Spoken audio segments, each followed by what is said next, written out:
Hello everyone. So we are talking about the questions of JKS. तो मैंने कुछ post up किए थे अब उसी के पेपर 2022 के कुछ और क्वेश्चंस है हम ये डिस्कस करेंगे. तो question states there are 72 students in a classroom. 11 by 8 of them are boys and 3 by 4 of them are right handed. How many right handed boys are there in classroom? तो there are 72 boys 72 students. इसमें से 11 by 18 of 72 are boys, and that is 18 ones are 18, 18 fours are 72, that is 44 are boys, isn't it? Now 3 by 4 of them of 72 are right handed. So 4 ones are 4, 4 ones are 4, 4 eights are 32. That is 3 into 18 is 3 eights are 24, 3 ones are 3, 4, 5. 54 are right handed. Got it? Now we have to see how many right handed boys are there in classroom. हमारे पास कितने boys है? 44 boys. Suppose 44 boys are, all the boys means 44 के 44 boys are right handed. That is so इसका मतलब अगर 44 के 44 boys रह गए, अब कितने बचे? 54 में से अगर हम 44 माइनस करेंगे तो वहां बचे 10. तो that means 10 girls are right handed. This is the maximum amount, means maximum 44 boys can be right handed. If 44 are boys are right handed, then 10 girls are also right handed. Now suppose we have 72, wait a second, 72 minus 44 is equal to how much? 8, and that is 28. 28 are girls. Suppose 28 girls are right handed. That means out of 54 minus 28, how much it is? 6 and 26. That means 28 girls are right handed and 26 boys are right handed. In this case, that means minimum 26 boys are right handed. So simply between 44 and 26 boys, they will be right handed in a classroom. तो इसका option आएगा between A part. So why 44 are the maximum number of boys which are right handed and minimum कितने हैं? 26. तो hence इसके बीच में ही आएंगे ना right handed boys. Now let's go to the second question. So 8th question is, A and B invested their money in two different schemes for 4 years. A receives 7% interest and B receives 3% interest per year for their investment. At the end of 4 years, total amount received by them are equal. What is the ratio of their investment? Suppose A ने PA invest किया, principal एक है PA that he invested, और B ने PB invest किया. It's a principal, इन्होंने इतना invest किया. Okay, suppose and we have been given that amount after 4 years, that is amount of A is equal to amount of B. This have been given. ये एक important condition है, you have to remember. हमें simple interest की formula पता है। Simple interest क्या है? Principal into rate into time divide by 100। तो this is the simple interest. Okay, so A का पहले सिंपल इंटरेस्ट चेक करते हैं। Simple interest of A, so that is PA into rate is 7% and time is 4 years. So this is the simple interest. And simple interest of B is principal A, principal B into how many percentage? 13% into 4 divided by 100. तो हमने simple interest निकाला। तो amount कितना आएगा? Amount of A आएगा principal of A plus simple interest of A. Got it? Similarly आएगा amount B, वो आएगा principal of B plus simple interest of B. So suppose हमें कंडीशन है amount A is equal to amount B, that means principal A plus P A into 7 4 28 divided by 100। Similarly यहाँ पर है हमें P B plus P B into 52 divided by 100। Got it? अब हम देखेंगे इनको कम। सो दिस इज 100p और 100 cancel हो जाएगा, तो क्या आ गया? तो आएगा P A 100 plus 28 is equal to P B 100 plus 52। तो हमें क्या निकालना है? हमें निकालना है what is the ratio of their investment. So P A by P B, यहाँ से अब देखो P A by P B is equal to 152 divided by 128। Got it? So if we cancel out, so 2 6 are 12, 2 4s are 8, 2 7s are 14, 2 6 are 12, so 2 3s are 6, 2 2s are 4, 2 3s are 6, 2 8s are 16, 2 1s are 2, 2 6 are 12, 2 1s are and 2 19s are 9s are, so PA by PB is equal to 19 by 16।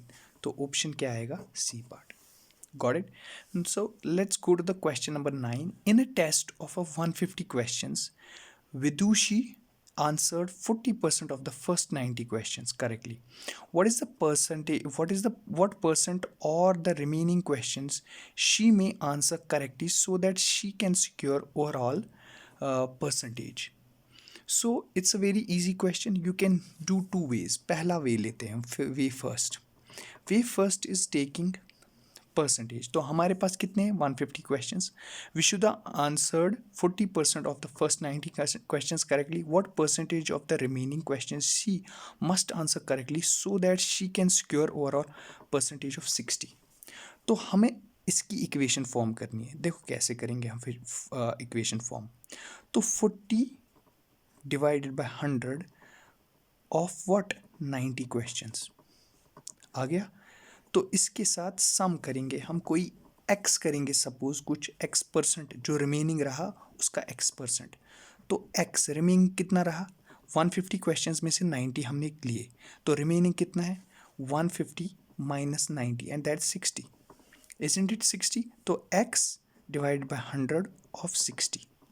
तो x percentage, x उतने percent है जो remaining का हमें निकला, वो हम x लेते हैं। तो दोनों का सम कितने परसेंट आएगा? 60% of what? Of 150। Isn't it? इसको सॉल्व करो, you will get the answer. See now, so 2 zeros and 2 zeros, 4 9s are, that is 36 plus 1 0 1 0 cancel out, तो 2 5s are, 2 3s are, so 3x by 5 is equal to 60 by 100 into 150। तो ये zero, ये zero, ये zero, ये zero, that is 6 5 ज़ा 33, इसके 6 3 हो गया 90। तो यहाँ पर 3x by 5 माइनस हो गया 60 and that's 30।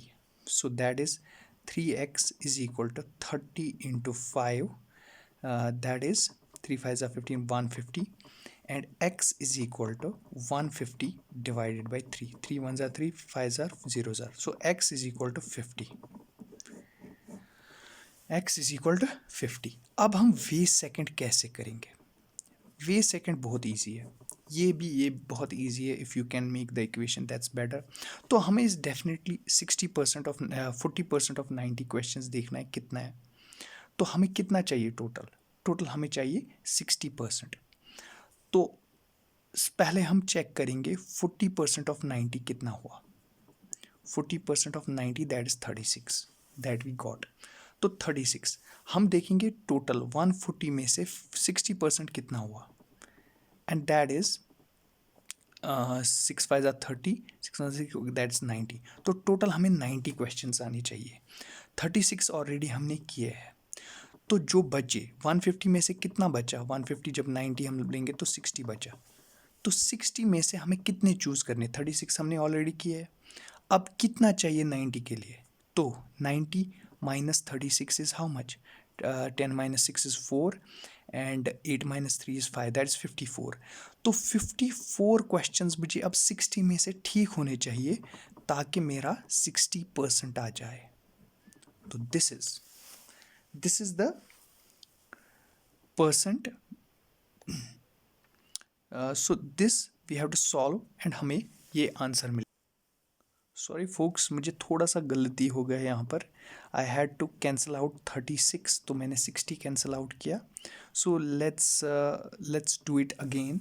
Okay, so please forgive me for this. I will do it again. So when I made this equation, तो मैंने इक्वेशन कैसे बनाई. इक्वेशन बनाई मैंने, हमें चाहिए थे 40% ऑफ 90 प्लस करना था x% ऑफ 60. तो ये बराबर आता 60% ऑफ 150, यही आता. तो जब हमने ये सॉल्व किया, ये 36 आ गया, कैंसिल आउट 36 प्लस ये आ गया 0 0 2 3 2 5 तो 3x/5 इज इक्वल टू ये आ गया कैंसिल 6 5 30 हो गया 90.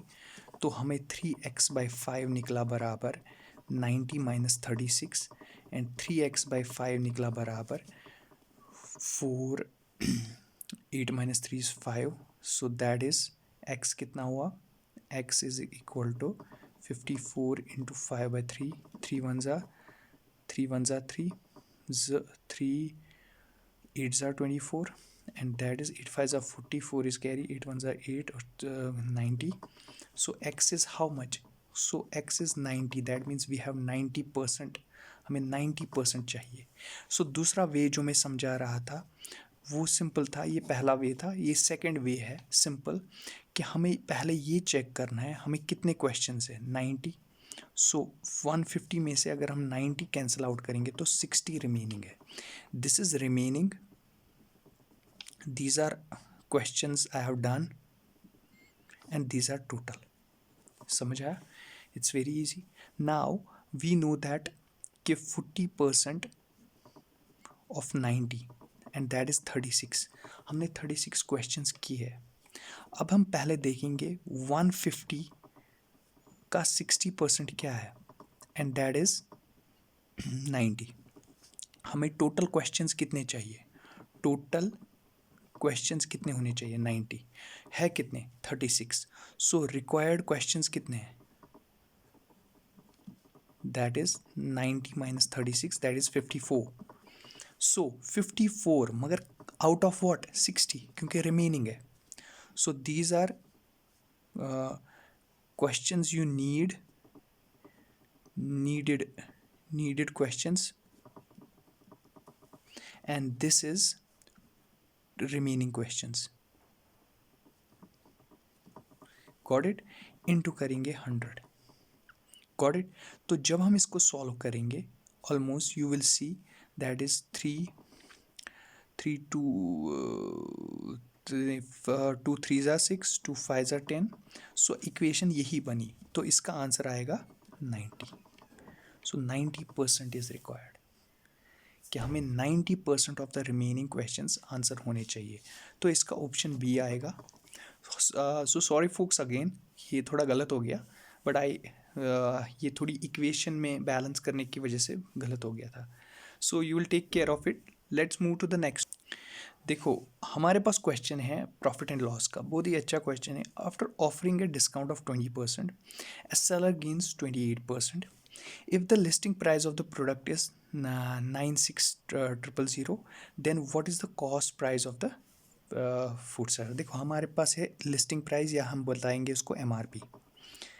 एमआरपी पे हम डिस्काउंट देते हैं, तो हम पहुँचते हैं सेलिंग प्राइस पे, और फिर जब हम डिस्काउंट देते हैं तो पहुँचते सेलिंग प्राइस पे, और सेलिंग प्राइस से हमें कॉस्ट प्राइस निकलेगा।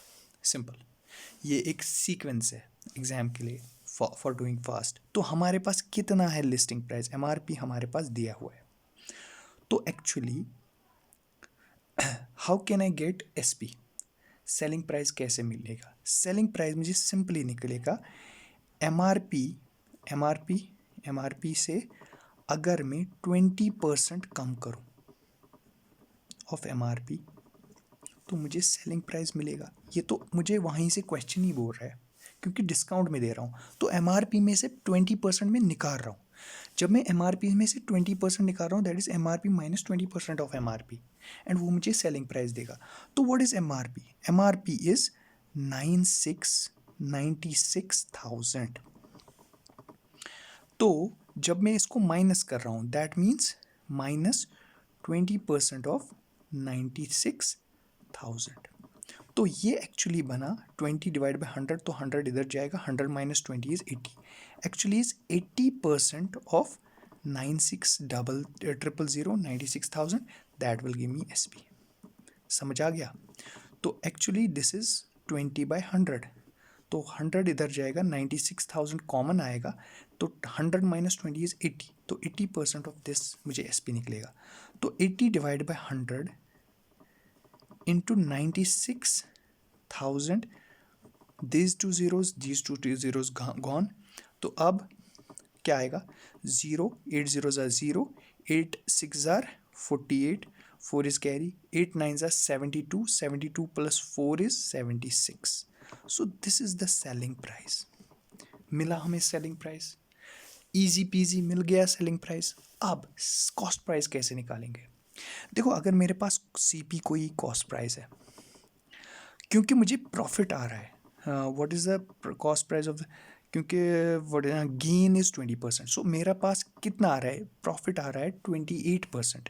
सो अगर मुझे प्रॉफिट आ रहा है, तो I will add this SP 28%। आपको समझ आ रही है बात? देखो अगर मेरे पास है एसपी दिया हुआ है मुझे, सपोज मेरे गेन किया, तो एक्चुअली मैंने सीपी का 28% निकाला, वही मुझे एसपी देगा, तभी मुझे गेन आएगा। अंडरस्टूड? अगर सीपी को मैं ऐड करूँगा 28% ऑफ द सीपी, वो मुझे एसपी देगा। तो दैट इज़ द पॉइंट, जब एसपी और सीपी को मैं प्रॉफिट सब्ट्रैक्ट करूँगा, मुझे एक प्रॉफिट निकलेगा, और वो निकलेगा 28%। अंडरस्टूड? तो that means that is 128 divided by 100 of CP is equal to SP. इसका मतलब SP into 100 by 128 is equal to CP.